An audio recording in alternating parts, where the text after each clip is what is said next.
Hello everyone, coming to you today with another book review, and I got done and I finished it. Oliver Twist, yay! Took me a while to read this one, but finally it's done. Woohoo! And I'm going to talk about it a bit with you guys. So basically, Oliver Twist has probably had very different forms of adaptation from probably plays and also I think musical. It's also been done in movies as well. So yeah, it's thoroughly recognized, I think, within Western culture, and it's one of Charles Dickens's most famous novels. And I think this was his second one, actually. And he basically wrote this book in sort of a criticism of the Poor Laws of 1824. And basically what Dickens ultimately tries to do to the reader in this novel is to try to get them into this sort of world of poverty.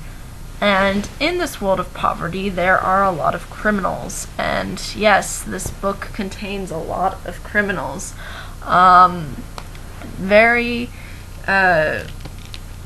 low life criminals who use their power as a means to basically get what they ultimately want or desire. And in doing so, Oliver Twist, who's the main protagonist in this book, he sort of goes through this kind of world. But basically, how the book starts off is presenting us with Oliver's birth, and basically his biological mother dies giving birth to him. And basically he ends up growing up in a warehouse, where you'll read are very miserable conditions. You're not given a lot of food. You're not really given nice clothes either. You're just basically on the edge, really. I mean, it's literally almost living in poverty. And then later on, he's placed with an undertaker, and then that place doesn't really go over so well. There ends up being a lot of conflict between him and the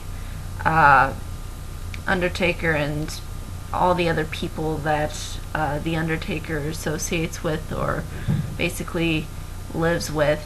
And he decides to escape, and then he travels to London, where he meets the leader of a child gang, and this character is called Artful Dodger, but he's also known, I think, as Jack Dawkins, I believe. I want to get this name right. Yes, Jack Dawkins. And basically, what Jack Dawkins ultimately does is he kind of convinces Oliver to sort of go along with him by, providing him food, kind of trying to sort of win him over into that side. It's basically, I guess I'm gonna probably go a little bit Star Wars here. It's like saying, come to the dark side, we have cookies. That's basically how he kind of seduces Oliver. And there's actually someone that is above Artful Dodger, and that happens to be Fagin. And Fagin is basically a very old man who basically uses and makes children criminals in exchange for shelter. So he's basically a very power-hungry guy, because he wants to make sure that all these kids are kept in line and that they all, basically live this kind of a lifestyle. And by criminals, I mean they're stealers. Basically, they pickpocket, and there's other various criminal activities that they do, but in particular, they pickpocket. And you'll see how ultimately Oliver is sort of forced at one point even to commit a crime. And you'll see also how other people that Fagin is involved with, in particular Bill Stikes, who is a brutal thief and housebreaker, and also his I guess supposed lover named Nancy. And you'll see how Oliver is forced at one point to steal. But then you'll see how that act ultimately results in sort of a shift as far as how Oliver's direction in life goes. And you'll see how this happens, and he'll come across people that are actually rather friendly to him, like Miss Rose, who is the adopted daughter of Miss Maylie, who's also another two other important characters within the book. But for the most part, what Dickens is trying to establish is this whole idea of how basically Oliver is just this innocent, naive kind of boy, but ultimately he kind of gets out of certain circumstances that he's in, and he tries to sort of better himself. And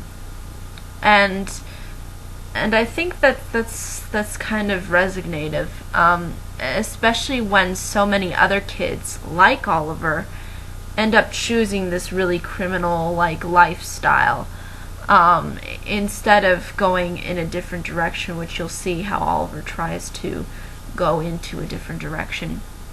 And for the most part, I think really what Dickens was trying to emphasize throughout his book is characters. There's a lot of characters in this book. Like, the ones I mentioned are probably the most significant ones. I mean, I know there's some others that sort of play a role into this plot, but again, I don't really want to give so much of the plot away as already what I've given to you then and now. But basically, what I think really makes this book good is Dickens seems to know how to create characters. He really knows how to put characters out there, and he knows how to make them somewhat realistic and identifiable. In particular, Oliver as well, because Oliver is not really 100% angelic-like as well. I mean, at one point towards sort of the beginning where he's under the Undertaker, he beats up a kid. And you'll see sort of the reasoning, and you understand that those reasonings are kind of identifiable. So I don't think Dickens tries to make Oliver like this perfect angel child. He still tries to give him some kind of a depth. And at the same time, you kind of understand like where his naivety comes, and in the fact that he's never probably even been to London. He doesn't really know how London functions, and he doesn't realize who he should associate with or not. It's basically that kind of, it's that kind of a thing where, if you're a kid and you're alone in this other place and you don't know not to talk to strangers, you're probably going to talk to strangers and get yourself involved with the wrong crowd. And this book, I think, tries to encapsulate that idea that that there is this sort of like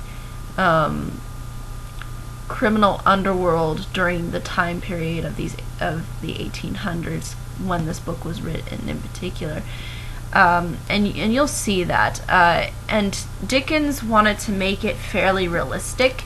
He says that a lot of his characters are a lot like the people that were around during the time period. And what's actually kind of interesting is just as to how kind of brutal sometimes the circumstances are, and how ultimately we do sort of sympathize with Oliver, and we see sort of the criminal mindset of the sort of antagonist, you could say, like Fagin, and then Bill Sikes, who's also very brutal, and somewhat paranoid, I'd say, too. And you'll kind of see what I mean when the story goes on, because he sort of makes a kind of a mistake, and in doing so, it kind of ultimately results in sort of a brutal outcome. But for the most part, a lot of these characters that Dickens tries to throw at you are ones that I guess really try to identify sort of this kind of a time period, and tries not to, I guess, really hide anything to you, because in those times, I think it was fairly understandable that if people were in such poverty, that there would be these people within it who would try to use that as a means for people to survive and to live. In particular, Fagin, who basically uses these really poor kids, and basically goes and tells them to go and steal and basically become criminals in exchange for things like shelter. And in the end, it shows that he clearly doesn't care about the kids at all. He just wants his power and control over them. And you really see how this plays into the plot. And you'll see kind of how Fagin wants to make sure that Oliver becomes one of those kids. He wants Oliver to be like that, and so you'll see how, as the plot progresses, how it tries to steer it in that direction. And you'll see how some people are trying to sort of defend Oliver and maybe even protect him. And you kind of see sort of bits of how just certain people are. And even some of the people that are criminals aren't necessarily so, how do you say, criminal-like. In particular, Nancy, who they say who is portrayed as someone who is thoroughly corrupted more at a young age by Fagin, and but you'll see her trying to kind of sympathize with Oliver and trying to sort of find a way so Oliver is kind of protected, and you'll kind of see how she's sort of mistreated by Bill Sikes and it's just one of those things how it plays out. It really plays out by showing this kind of almost I don't know how you would say, but basically a very criminal and poverty-stricken world. And within this poverty-stricken world, there's still this power structure, kind of. It's not all just people randomly being poor and in poverty. There's still this kind of game going on. And how people ultimately use power to kind of really steer people in the wrong direction in life. And I think that's really what Dickens was trying to get at. And I find it interesting that he paints the poor as very almost pathetic like, and then in the Christmas Carol, he kind of steers more into sympathizing with the poor, and portraying Scrooge as like this person who ultimately needs to change and to see that not to see more than just greed.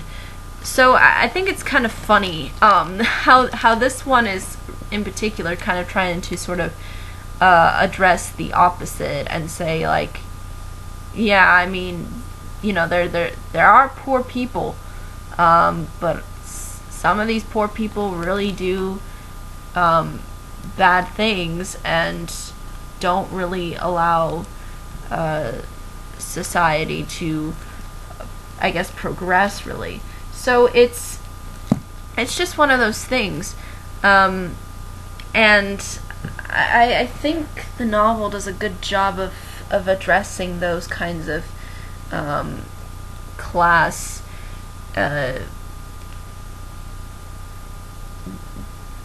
divisions and classifications, in particular with identifying certain people a certain way, in a certain way. But for the most part, I really don't want to give too much away from this because, I mean, it is a classic, and I think definitely people should consider reading it.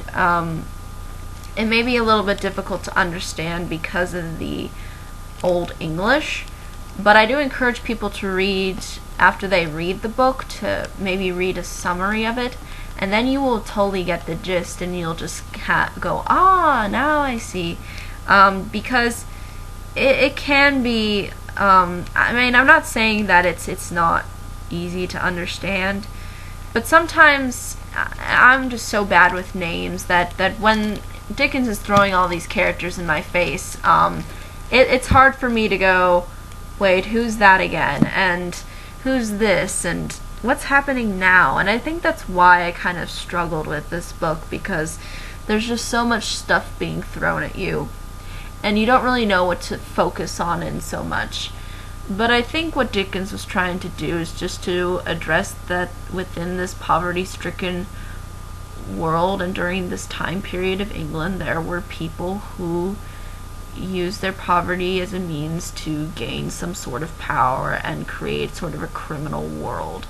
And I think that's really ultimately his suggestion, and what he's trying to show you, and how someone like Oliver sort of comes into that kind of world, and how certain other characters come into this world as well, and how they're portrayed, and even though it's a book that is kind of shoving a lot down your throat, it's still interesting. It still can keep, I think, people engaged and can provide people with something to kind of hold on to. I think, in particular, I think at one point the Nostalgia Critic said that basically, I think he put Bill Sikes as one of the most, like, cruel, like, monsters, or, like, villains, I guess you could say. And, I mean, yeah, I think there's a reason for that. He is a very brutal-ish type guy. I don't think there's really any way to get around that, and I think Dickens kind of does a good job of exposing certain people and telling people, you know, this is what basically these people are like. And again, I'm not saying that it was always like that, but basically he says that his basically, from what I've read, it says that his goal is to make a realistic picture of the London underworld, and basically that's the underworld. The underworld is really cruel and very harsh and doesn't really consider other people's needs and wants, and doesn't try to do the ultimate good, but ultimately does things for power and out of greed too. So that's really, I think, all this novel is trying to get at you. and the idea of how someone like Oliver can overcome these kinds of obstacles that are thrown in his way. But I think that's really all I can say. I know there's tons and tons of characters Dickens throws at you. I know that you could, but those were the ones that I could really pick out of that I thought were interesting and kept me engaged for the most part from what I've mentioned. But I think that's really all I can say. Any questions, comments, concerns, more than happy to answer them. And until next time,